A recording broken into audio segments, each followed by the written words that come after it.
नमस्कार दोस्तों, प्ले खबर चैनल के एक और नए वीडियो में आप सब दोस्तों का फिर से एक बार स्वागत है। दोस्तों, ईपीएस 95 पेंशन धारकों की मांगों को लेकर भारतीय मजदूर संघ ने हाल ही में श्रम मंत्री मनसुख मांडविया जी से यहां पर मुलाकात की है। श्रम मंत्री मनसुख मांडविया जी से मुलाकात करते समय उन्होंने ईपीएस 95 पेंशन के मुद्दों के अलावा और कौन कौन से मुद्दों को यहाँ पर उठाया और उस पर श्रम मंत्रालय की ओर से क्या जवाब आया है, आइए आज के इस वीडियो में जानते हैं। नमस्कार दोस्तों, मैं विशेष सोलंकी, आप देख रहे हैं एम्प्लॉय खबर चैनल, जहां पर हम पीएफ पेंशन सरकारी योजना जुड़े नए लेटेस्ट अपडेट की जानकारी आपको समय पर देते रहते हैं। तो चैनल को सब्सक्राइब कर लीजिए। चलिए आज के इस वीडियो में आगे बढ़ते हैं। ये जो प्रेस रिलीज आप स्क्रीन पर देख पा रहे होंगे, ये हिंदी और इंग्लिश दोनों लैंग्वेजेस में है। इन दोनों की प्रतिलिपि मैंने अपने एम्प्लॉय खबर के व्हाट्सएप चैनल पर साझा कर दी है, वहां से जो है आप इन्हें डाउनलोड करके आराम से पढ़ भी सकते हैं।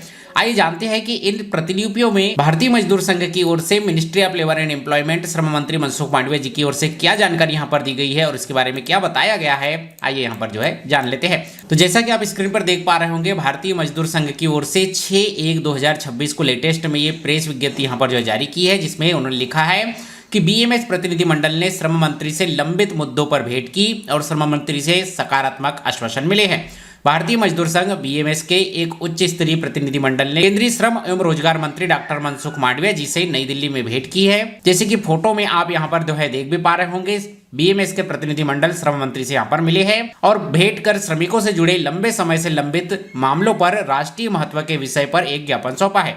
मंत्री जी ने बीएमएस द्वारा उठाए गए मुद्दों पर सकारात्मक दृष्टिकोण अपनाते हुए शीघ्र कार्यवाही का आश्वासन दिया है। प्रतिनिधि मंडल का नेतृत्व बीएमएस के महामंत्री श्री रविंद्र हिमते ने किया है। ज्ञापन में बीएमएस के प्रमुख निम्नलिखित मांगे रखी है, जिसमें ईपीएफ और ईएसआईसी की वेतन सीमा में वृद्धि की डिमांड की गई है। ईपीएफ की बात करें तो अभी जो है वेतन सीमा 15,000 की है और ईएसआईसी की वेतन सीमा अभी जो है 21,000 की है। तो इन दोनों की वेतन सीमा बढ़ाने पर यहाँ पर जो है मांग की गई है। न्यूनतम पेंशन की राशि 1,000 रुपए से पर्याप्त रूप से बढ़ाया जाए, यानी कि 1,000 रुपए से ज्यादा किया जाए, ये डिमांड यहाँ पर रखी है। कई बार बीएमएस भारतीय मजदूर संघ की ओर से न्यूनतम पेंशन को 1,000 रुपए से बढ़ाकर 5,000 रुपए की डिमांड की जा रही थी, लेकिन यहाँ पर स्पष्ट कितनी पेंशन बढ़ाई जाए वो डिमांड नहीं रखी गई है। न्यूनतम पेंशन की राशि को 1,000 से पर्याप्त रूप से बढ़ाया जाए, ये डिमांड यहाँ पर जो है रखी गई है। जैसा कि 4-5 दिनों से प्रमुख मीडिया संस्थानों का रुख आप यहाँ पर करेंगे तो हर जगह से खबरें निकल कर आ रही है कि बजट में ईपीएस 95 पेंशन धारकों की पेंशन वृद्धि यहाँ पर जो है हो सकती है। उसका एक सांकेतिक संकेत यहाँ पर भी हमें जो है देखने को मिल रहा है कि बीएमएस ने जो डिमांड उठाई है उसमें न्यूनतम पेंशन की राशि 1,000 रुपए से पर्याप्त रूप से बढ़ाए जाने की बात की गई है।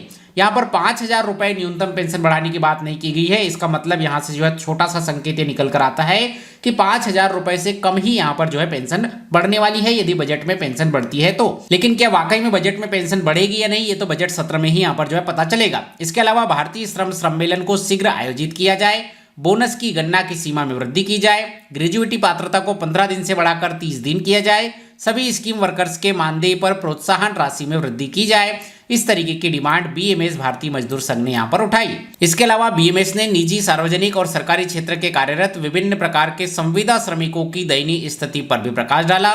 प्रतिनिधि मंडल ने विशेष रूप से आईओसीएल, निजी टेलीकॉम कंपनी, राज्य विद्युत board, ESIC, air India, Kudankulam परमाणु योजना आदि से जुड़े मामलों का उल्लेख किया। बीएमएस ने सरकार से यह भी आग्रह किया कि संविदा श्रम अधिनियम 1970 की धारा 25(2)(5)(a) का सख्ती से पालन किया जाए, जिसमें स्पष्ट रूप से कहा गया है कि संविदा श्रमिकों को उसी प्रतिष्ठान में नियोजित स्थायी कर्मचारी के समान और समान प्रकृति का वेतन दिया जाना चाहिए। बीएमएस ने नियमों का उल्लंघन करने वाले ठेकेदारों एवं एजेंसियों के विरुद्ध कड़ी कार्रवाई की मांग भी की, जो श्रमिकों का शोषण और उत्पीड़न करते हैं। इसके अतिरिक्त प्रतिनिधिमंडल ने देश भर के निजी परिवहन क्षेत्र से जुड़े सभी प्रकार के चालकों के लिए एक कल्याण बोर्ड स्थापित करने की मांग की, जिसमें ड्राइवर वगैरह यहाँ पर जो है आते हैं। वहीं पर क्षेत्रीय ग्रामीण बैंक में आईपीओ के विषय में माननीय श्रम मंत्री जी ने वित्त मंत्री जी से चर्चा करके उसे अविलंब समाधान का आश्वासन दिया।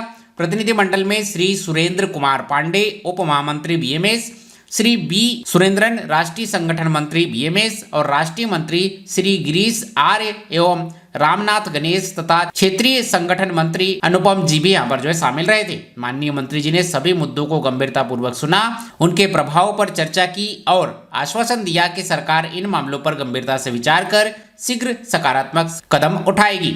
इनमें जो प्रमुख हमारे चैनल पर जो ज्यादा लोग यहाँ पर जुड़े हैं वो ईपीएफओ पेंशन धारक है, उनके लिए ईपीएफओ की सीमा, ईएसआईसी की सीमा में वृद्धि और न्यूनतम पेंशन जो अभी 1000 मिल रही है उसमें वृद्धि करने की डिमांड बीएमएस भारतीय मजदूर संघ, जो कि हमारे देश का सबसे बड़ा श्रमिक संगठन है, उनकी ओर से यहाँ पर जो है ये डिमांड उठाई गई है। बाकी भारतीय मजदूर संघ की ओर से उठाई गई ये डिमांड आपको कैसी लगती है, और क्या आपको लगता है कि बजट 2026 का जो यहाँ पर आने वाला है, जिसमें खबरें निकल कर आ रही है कि न्यूनतम पेंशन में वृद्धि हो सकती है, ईपीएफओ की सीमा जो भी 15,000 रुपए है इसे जो है 25,000 किया जा सकता है, इस पर आपको जो है सरकार का रुख कैसा नजर आता है मुझे कमेंट करके जरूर बताइए। ये वीडियो जानकारी अपडेट आपको अच्छी लगी हो, वीडियो को लाइक शेयर, चैनल को सब्सक्राइब कीजिए। मिलते हैं आपसे अगले वीडियो में, तब तक के लिए जय हिंद, वंदे मातरम।